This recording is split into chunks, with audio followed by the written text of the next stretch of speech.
Hello everybody, welcome back to the Inner Sanctum YouTube channel. I'm your host, Ari Stamatakos, and today we're back with another episode of Player Spotlight. Now, for those who haven't seen this series before, basically, this is where we go through some players who are on the periphery of the Socceroos squad and just look at where their hopes lie heading into the World Cup in November, whether or not they'll make it, and everything about them as a player. As you can tell by the title and thumbnail, this is episode 12 on JAKE BRIMMER, so let's get into it. So as we always do on this series, let's take a look at who is JAKE BRIMMER. Well, he's a 24-year-old attacking midfielder, more like a very traditional central attacking midfielder. He started his career at Nunawading before earning a move to the Liverpool Academy in England, where he spent 3 years playing in Merseyside. After being released from his contract at the academy, he was snapped up by Perth Glory at the start of the 2017-2018 season. After being released from that Liverpool contract, like I said, he played 60 times for Perth across 3 seasons before moving across to Melbourne Victory at the start of the 2020-2021 season. In that season, in his first season, he finished as top goal scorer for the club with 5 goals as Victory languished towards the bottom of the table. However, in the following year, this is where he made his real name in Australian football. He won the Australia Cup with Melbourne Victory, being judged the best player in the final, earning himself the Mark Viduka medal. He also earned himself the Johnny Warren medal for being the best player across the whole season and making the PFA Player or Team of the Year as well when in the season when Melbourne Victory reached the semi-finals. Now, in this time, he has made 13 appearances for the Socceroos under-17 squad and 2 appearances for the under-20 squad. He is yet to be capped at senior level, and I think that's something that we'll dive into a little bit later, where he might fit heading into his future, considering he's still only 24 years of age. You'd think he'd have at least maybe 10 years left of contention for the Socceroos squad in that respect, I guess. But yeah, as we always do on this series, let's take a look at what he actually offers on the pitch and a little bit of his player profile. So as we always do on this series, let's take a look at JAKE BRIMMER's player profile. Now, as we've touched on previously, or as we touched on at the start of the show, I should say, he is a lot more of a traditional attacking midfielder. Now, as we've looked at the likes of Connor Metcalfe and even Dennis Genro at length in this series, and we've determined, or we've come to the conclusion at least, that they are really a number 8 kind of box-to-box midfielder, even as far as a Mazzala, if you were to call him that, but they aren't a traditional number 10. They don't like to play behind the striker, occupying that in-between-the-lines area. They do like to do most of their work slightly deeper. Now, this isn't similar at all to what JAKE BRIMMER likes to do. JAKE BRIMMER really is a traditional attacking midfielder, central attacking midfielder. Now, if we bring up his heat map from his last season at Melbourne Victory, this is where he really made his name, I should say, and really announced himself as being too good for the A-League, in all honesty. Now, we can see that despite him being at number 10, he does like to drift out wide to the left-hand side. Now, this is for a couple of reasons. Firstly, this is because being right-footed, having the ability to cut inside into those half spaces and get dangerous balls into the box, crosses and even passes into the striker. This allows him to do that from very different angles and from angles that can confuse and bamboozle defenses in a sense, because he isn't a left footer playing on the left side, he's a right footer playing on that left side. Now, another reason why he likes to drift wide into this left-hand half space is to create overloads with the likes of Jason Davidson and Ben Falami last season for Melbourne Victory were very dangerous, as those three created a big kind of left-hand side overload which overwhelmed defences and overwhelmed the right backs. This actually gave Brimmer a lot more time and space on the ball, because when there is defensive overloads, there's a lot of players occupying a very small area.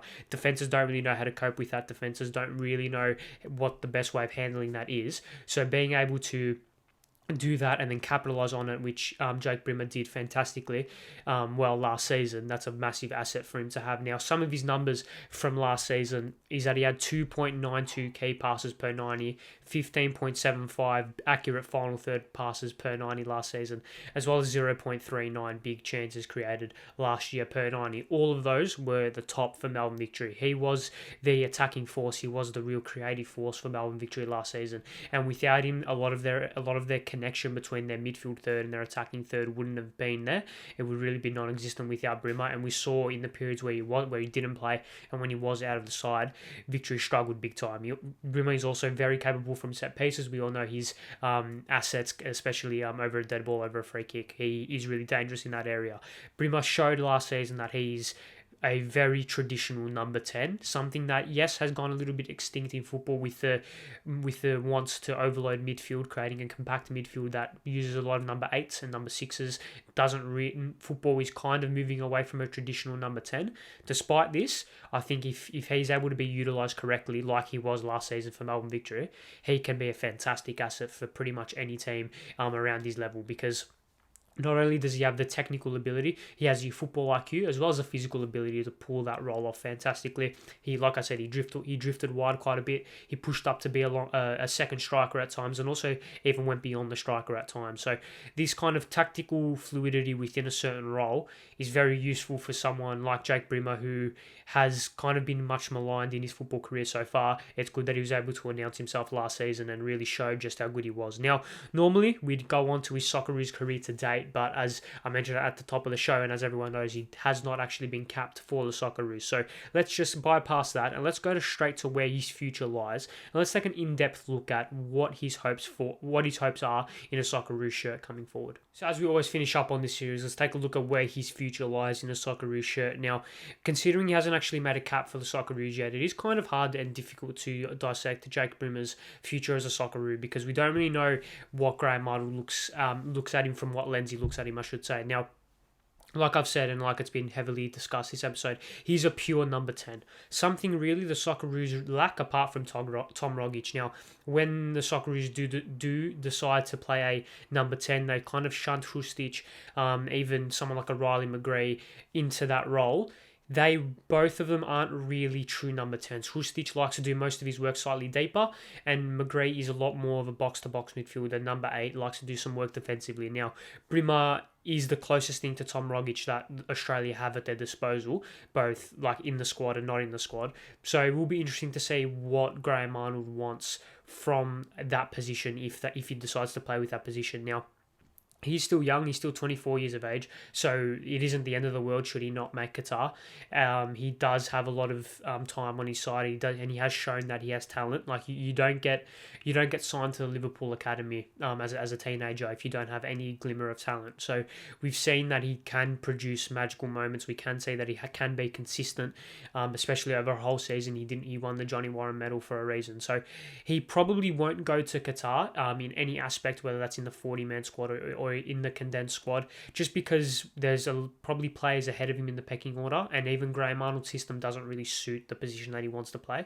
But this isn't the end of the world, like I said, unless he has a fantastic start to the season and lead up to the tournament and tears it apart.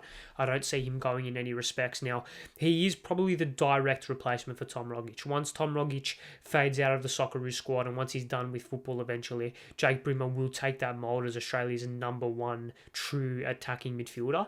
Now, we don't know the future of Graham Arnold, but we will assume that he won't be managing the Socceroos forever. So when the next manager comes in, it will be interesting to see what system he plays and whether or not a number 10 fits into that system, because if it does, I think Jake Brimmer can be the perfect player for that position, because not only is he probably the most efficient in terms of doing the job and doing it well, it also allows the likes of McGree, Hustic, Metcalf, and even Dennis Genro to play in their natural positions and to really show their class in the positions that they made their name in, rather than being shunted in another position just because they're the next best available player or whatever. But yeah, I don't see him going to Qatar, but once again, not the end of the world, still 24 years of age, and I do expect him to be capped relatively soon, potentially even after the World Cup. So it'll be interesting to see, but yeah, that's where Jake Brimmer's future lies in a Socceroos shirt. So yes, that is all for episode 12 of Player Spotlight on Jake Brimmer. Make sure you leave your thoughts in the comment section below. Leave your thoughts on who other players you want to see be given a Player Spotlight in the future.